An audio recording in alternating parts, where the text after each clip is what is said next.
Hello students, I am Sonali Kelkar from City International School, and today we are going to do the topic why do we fall ill, right?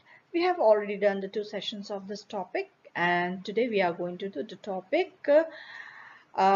which are the subtopics. Under this topic is health and disease and its types, causes of disease, antibiotics, principle of treatment, and principles of prevention. So let's start today's topic. Let's have a recap first.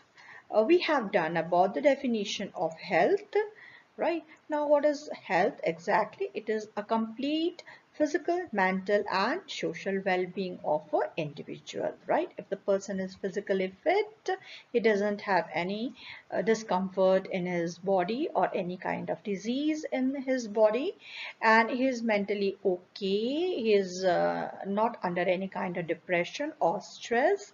And if a person is socially well-being, means if he has a good relationship with others, with his friends, with his family members, right, then this type of person are really healthy person, right? So now coming to the disease. Now what is disease? Any kind of disturbance in the structure of a body, or any kind of discomfort in the function of any organ of the body that causes a disease. It may be caused due to the attack of any pathogen. Suppose a person is suffering with some kind of disease, bacterial disease, viral infection, throat infection, stomach problem, common cold, sneezing, influenza, any kind of disease which is caused due to pathogens, or there can be disease caused by the lack of some nutrient. If the person is suffering with goiter, then that means there is a deficiency of iodine, or if there is a deficiency of iron, or if there is a deficiency of vitamin C, then he suffers with scurvy. If he has a deficiency of vitamin D, vitamin B complex, there are different type of deficiency which can lead to different type of discomfort in his body. So that is what is called disease, right? And even the lack of public health services. That means if a particular community, or in a particular building, in a particular house, the water supply is not good, water which is contaminated with different type of microorganisms, definitely it's going to cause different type of disease, especially stomach related disease, right? Or if they are contaminated by any kind of acid, any kind of chemical, that these type of chemicals definitely going to affect the different functions of the organ, and it may cause severe diseases, and that can be fatal also. People can die because of the contamination. Right. Now let's do the type of diseases. We have done the type of diseases, acute diseases. That means these type of diseases that last only for a short period of time, probably 15 days, 20 days. It depends upon the immunity power of a person. Suppose a person is suffering with common cold. If two boys are suffering with common cold, right, one has a good immunity power, he can recover after 5 to 10 days. But if a person is suffering with the common cold and his immunity is already very low, he doesn't have good immunity power, then he will suffer for more than a month, right? But in acute diseases, usually the acute diseases doesn't affect the general health of a person. Chronic diseases definitely it is long lasting. Sometimes it lasts throughout the life, or people may die because of chronic diseases. For example, TB, that is tuberculosis, and cancer. So let's study in detail about the acute diseases and chronic diseases. This is a very important topic, students. So now let's go to the difference between the acute disease and chronic diseases. Their acute diseases, they are short duration diseases. We have already discussed this. And chronic diseases, they are long lasting diseases, right? And in acute diseases, patient recovers completely after the cure. So the general health of a person doesn't get affected. Here in chronic diseases, patients do not recover completely. right? So there is always a feeling of illness in that person. Okay, he is not energetic, he doesn't want to learn something new, he's not that active, because inside his body there is always a problem going on. Right. And in acute diseases, there is no loss of weight or feeling of tiredness afterwards, right? And if at all there is a loss of weight in that 5 to 10 days, but that loss will be recovered soon.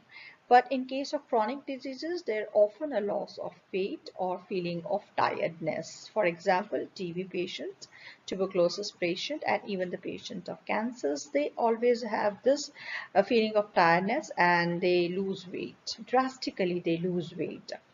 Then there is a short duration loss of work and efficiency. Suppose a boy is suffering with, let's take, is suffering with measles, or is suffering with influenza, or is suffering with stomach problem. So probably he may remain absent for 5 days, 7 days, or let's say 10 days. But after 10 days, he will be back to work and he will be normal. But in chronic diseases, people do work, but they lose the concentration at their work, and the efficiency also going to affect. Right now, in the coming up slides, we are going to discuss about the causes of disease and the types of diseases. Right now, under the causes of diseases, there are two different causes of diseases. One is intrinsic factor. The word suggests that intrinsic factor is the factor within the body. Intrinsic means within the body, right? And extrinsic factors means factors which are external, that are present in the environment. Now, let's see what are the different intrinsic factors. This includes malfunctioning of body. Any organ of a body is not functioning well, then definitely it is a malfunctioning of body. Then genetic disorder. This is carried to a boy or a girl from his parents, right? Or maybe from the great grandparents. So these genetical disorder can be carried even the seventh generation before, right? Then hormonal imbalances. If there is any hormonal imbalance in the body, definitely that is going to cause a certain type of diseases. We have done one, that is a deficiency of iodine. So that is due to the thyroxine hormone released by thyroid glands. Then allergies are there, different type of allergies. People have skin allergy due to the sun rays, ultraviolet rays of sun. People do have dust allergies, that is very common. Pollen grain allergy is very, very common.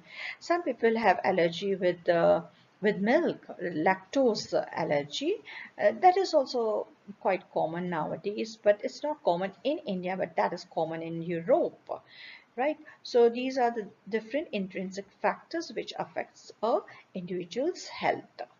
Then coming to the external factors, microorganism, maybe your environment where you are living is not safe, is not healthy environment. There's a lot of pollution, and by having polluted air, or by having polluted food, in fact, sorry, polluted food and inhaling polluted air, different microorganisms are you are coming in contact with different microorganisms that causes different diseases. Pollution is of course one of the factor. We know there are different types of pollution: water pollution, land pollution or soil pollution, air pollution. One more pollution, that is a radiation pollution. That is also a very dangerous pollution. Then imbalanced diet. If you are not having a proper diet, definitely this imbalanced diet, how it is affected externally. If a person is uh, he doesn't have a good economical structure, that is his economical condition is not that great, then definitely a member of that particular family won't have a good amount of diet, a good amount of protein or carbohydrate, because they don't have enough money, right? So that also affects. person's health. Then habit forming substances, for example, narcotics, that is drug, then smoking, tobacco, chewing. These are the things which becomes a habit of a person. Even drinking excess of tea or coffee which has caffeine in it, so that is also not good for health. So that is also going to affect your health in a long term. And alcohol is one of the substance which is again becomes a habit of a person, going to affect liver, and of course the social life of that person will also get disturbed. So these are the different intrinsic and extrinsic factors. Then type of diseases, and under this topic we are going to discuss about uh, congenital diseases, that is diseases that are present from the birth, and then acquired diseases that develops after the birth, right? And in acquired diseases, under acquired diseases, we are going to study about communicable diseases. Communicable diseases means infectious diseases. That means they get transmitted, these type of diseases get transmitted from one person to another person very quickly, very fast, right? And non-communicable diseases, they do not get passed from one person to another person. Right, now let's do the causes of diseases.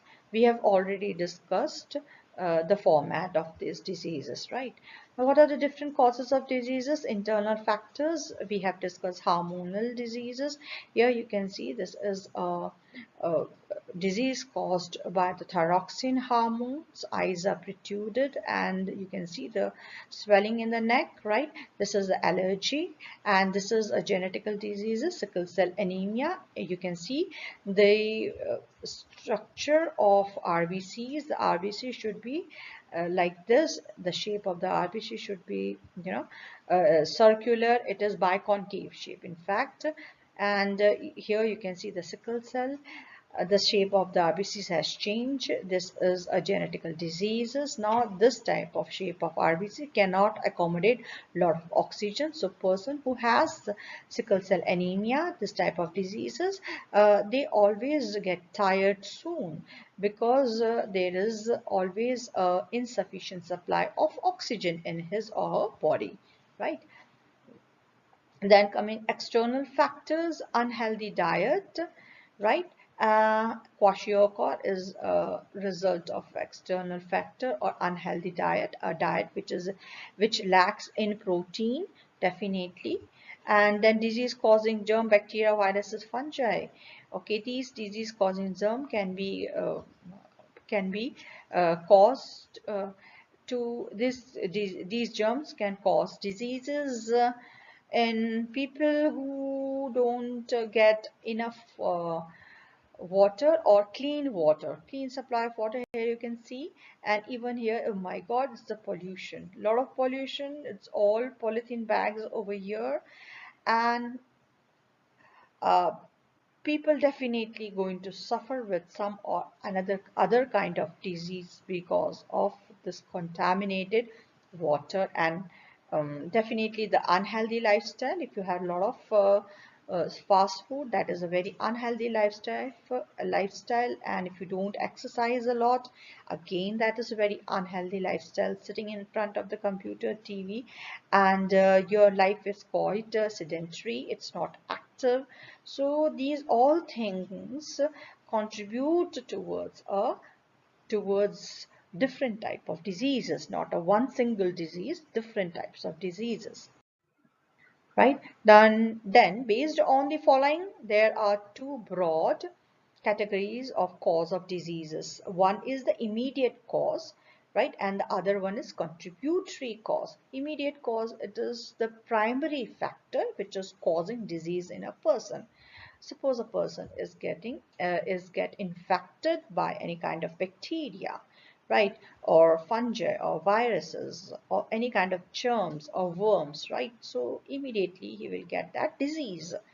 Here this is example of chicken pox, And this is an example of tuberculosis. You can see how badly the lungs are affected because of the bacteria. Now, contributory causes, these won't show the immediate effect on person's health, right? Let's take the poor habit, eating habit. If a person is having very poor and very unhealthy lifestyle, you can see a person, he is very obese, and this obesity definitely going to affect his heart. He will have different, he can have different heart problems, BP problem, blood pressure problem, that is. And then he can have, because of the overweight, there can be problem in his knees or in his joints, right? And there can be problem in his stomach also. So these are the contributory causes. uh, they are not the direct cause, but they contribute a lot towards a disease, towards causing a disease. Now, the second type is congenital, which these type of diseases which are present since birth, and then comes acquired diseases. So let's first discuss about congenital diseases, right? So at the time of birth, for example, there is a hole in the heart of an infant, right? As you can see, I have shown a heart over here, right? And this is a part of the heart which divides the heart into right and the left part. And the right part of the heart always have deoxygenated blood, that means a blood which has more amount of carbon dioxide, whereas the left part of the heart, this part of the heart, has oxygenated blood, right? That means a blood which has more amount of oxygen in it. But if there is a heart hole, right, if there's a heart hole in a baby, what happens? This oxygenated blood get mixed with the deoxygenated blood. So this baby always have a blood which is circulating in his body, which has more amount of carbon dioxide and less amount of oxygen in it, right? Because his oxygenated and deoxygenated blood is not separated, they get mixed together. So he always get a problem. He get tired, he will have loss of memory, loss of weight, he cannot play. So there are many problems arises just because of this heart hole. uh, it can be repaired by surgery and by other different methods also, but this is a congenital disease. Acquired diseases, now these are diseases that are acquired after the birth. A person may have born very healthy, but because of the surrounding, because of the unhealthy conditions, because of a not that great lifestyle, right? He will later definitely suffer with some or other kind of diseases, right? So these are called acquired diseases. These diseases are absent or at the time of birth. So based on their ability to spread from one individual to another, acquired diseases spread from one individual to another individual. So acquired diseases are of two types. So based on the ability to spread, they are of two types. One is infectious diseases, that means they are communicable diseases spread from one person to another person. And then non-infectious diseases, these diseases won't spread from one person to another person. So let's see the difference between the infectious and non-infectious diseases. Let's take the first. They are caused by the attack of pathogens. Okay, so communicable diseases are caused because of the pathogen. Now, what are pathogens? Pathogens are the germs which causes diseases. They can be bacteria, virus, fungi, or uh, any worms, right? Worms are also uh, causes of different type of diseases, right? Now, non-infectious diseases or non-communicable diseases, they are not caused by pathogens. Then infectious diseases brought about by extrinsic or external factors, right? By having polluted water, okay, contaminated food, contaminated water, coming in contact with people who are already suffering with some or other kind of communicable diseases, for example, tuberculosis, measles, chickenpox, polio, right? These all are infectious diseases. Then the diseases are mostly brought by intrinsic or internal factors. Yeah, these diseases caused by internal factors. Hormonal imbalance can be one of it. Then any kind of deficiency, nutritional deficiency or mineral deficiency. Then coming to the third point, infectious diseases can pass from diseased person to a healthy person. Yes. Non-infection diseases cannot pass from one person to another person. There are many types of cancer which cannot be passed from one person to another person. Then BP, blood pressure problem, diabetes, then heart attack, all these type of diseases cannot pass from one person to another person. Then transmission and infection occur through direct contact or some medium. Direct contact, if it means that can be any sexual contact, so that is a direct contact, or any kind of media such as through air, through water, or vectors. Vectors can be mosquitoes, flies, these can be vectors, or any kind of rodents can be vectors, cockroaches can also be a vector, mice can also be a vectors, right? So in non-infectious, transmission is absent. However, hereditary diseases are transmitted from parent to offsprings. Now, the next point, community hygiene can reduce the incidence of infectious diseases, right? If we keep proper care of our environment and proper care of ourselves, just like in the pandemic right now that we are going through coronavirus. So we put masks, we have to wash our hands quite frequently, we have to maintain distance. Okay, social distancing is very important. So by using all these things, all these methods, we can avoid the spread of these kind of diseases. And definitely hygienic conditions is very important to reduce the incidence of infectious diseases. Then community hygiene is ineffective in reducing the incidence of non-infectious diseases. Here the examples: cholera, tuberculosis, pneumonic, chickenpox, or pneumonia and chickenpox. Here high blood pressure, heart diseases and cancer. These are the example of non-infectious diseases. Now, infections and non-infectious causes of diseases. Here we can see the measles. The boy is suffering with measles. If you come in direct contact with such type of kids, definitely the other kids will also get measles. This is a tuberculosis, right? Hepatitis. You can see the yellowish of eyes, skin, and this is a liver and liver enlargement. And hepatitis is usually caused, hepatitis A is caused by contaminated water, and B is caused by caused through contaminated needles.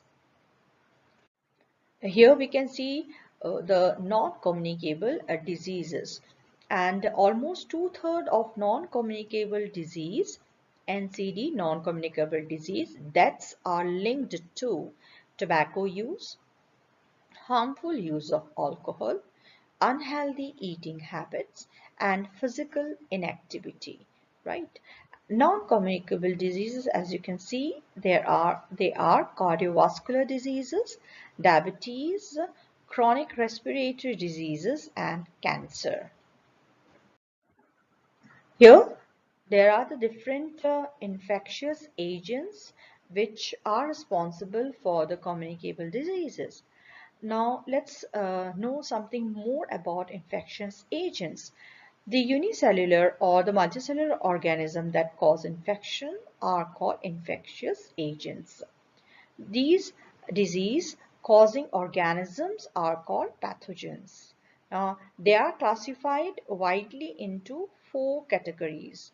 First, viruses, then bacteria, fungi, protozoa, nematodes, etc. The purpose of dividing is to decide the kind of the treatment to use, because the same drug cannot be given to the microorganism which belongs to the different group. Okay, suppose one drug, I cannot use antibiotics if a person is suffering with common cold. We all know that common cold is caused by viruses, right? So for viral diseases, I cannot give antibiotics. Antibiotics can be given to the bacterial diseases, right? So different categories of these microorganisms will be very helpful to know, because the treatment will be done according to the different type of pathogens which falls on different categories. Now let's see the different example. These I have taken from your book. This first picture, this is a picture of SAR, and this cause infectious disease. They are very small, about 500 nanometer. And the second picture is a picture of Leishmania. It is a protozoa. Okay, it is a protozoa organism. This causes Kala Azar.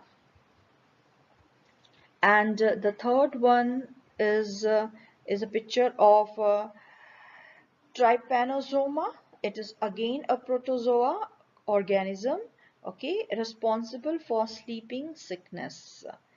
Then the fourth picture is a picture of Staphylococci, the bacteria which can cause acne. And then the last one, the picture of adult roundworm from the small intestine. Let's see the various type of pathogens and diseases caused by these pathogens. So viruses, the common cold, influenza, dengue, and AIDS. These are called by virus. Then typhoid fever, cholera, tuberculosis, anthrax. It is caused by bacteria. These all diseases are caused by bacteria. And many common infectious diseases, usually fungi, causes a lot of skin diseases. Then protozoa, malaria and Kala are caused by protozoa. And worms infectious elephantiasis. This is a disease caused by the worm filaria. Now, why do we need to understand the characteristic of infectious agent? This we have discussed in a very gist before, but let's discuss this again. If you understand the characteristics, we can treat the diseases caused by them in a better way. So we should know the characteristic of infectious agent. If we don't know the characteristic of infectious agent, we cannot able to treat that disease. And we can find out which medicine would work on which infectious agent. That is also true. If we don't know the infection agent, we cannot give the medicine.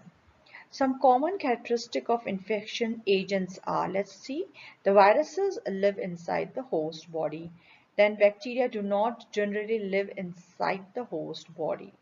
Then virus, bacteria and fungi multiply very quickly. Then worms do not multiply quickly. So based on these characteristics, we can decide the medication. Let's see how penicillin can help fight against bacteria. So penicillin is the first antibiotic, and this antibiotic are generally used to block the growth of bacteria. See, when the bacteria grow, it starts creating a cell wall around it that protects them. But as soon as we give the penicillin, which is antibiotic, this will prevent the growth of cell wall, and hence the bacteria die easily. But this penicillin, these antibiotics cannot be used for viruses. Penicillin is used for fighting against different kind of bacteria.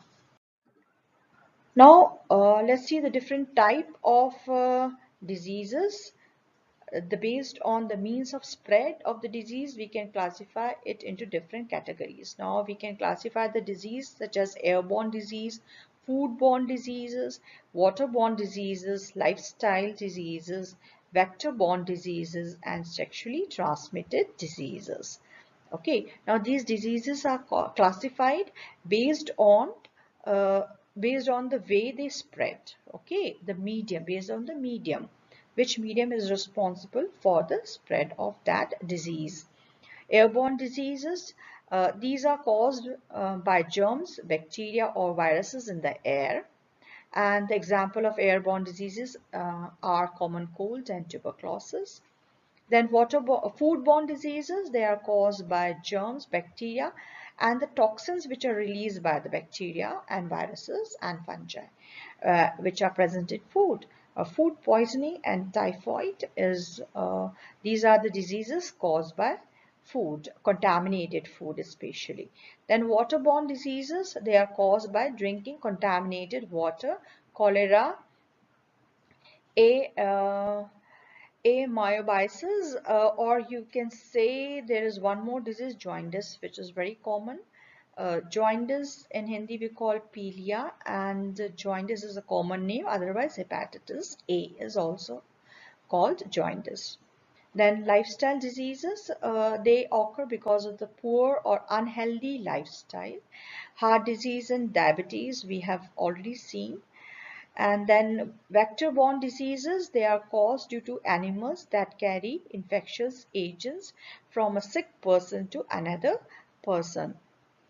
Malaria, okay, caused by mosquito, Anopheles mosquito. Then dengue fever, that is also caused by mosquito. Then these animals that act as an intermediate between disease causing germs and the people they are called vectors, right? So mosquitoes and cholera or tuberculosis, not exactly tuberculosis, cholera, typhoid, that can be caused by flies, or any kind of food infection can also be caused by flies, or food can be contaminated by flies. So these are called vector-borne vectors, and the disease caused by these vectors are called vector-borne diseases. Then sexually transmitted diseases, they are caused due to the unsafe sex or coming in contact with a person sexually. So the different type of sexually transmitted diseases are AIDS and syphilis or syphilis. There is one more called gonorrhea, that is also sexually transmitted diseases. So we have seen the different types of diseases and the causing factors of different types of diseases. So this is all for today's session, children, and practice today's topic. Thank you so much.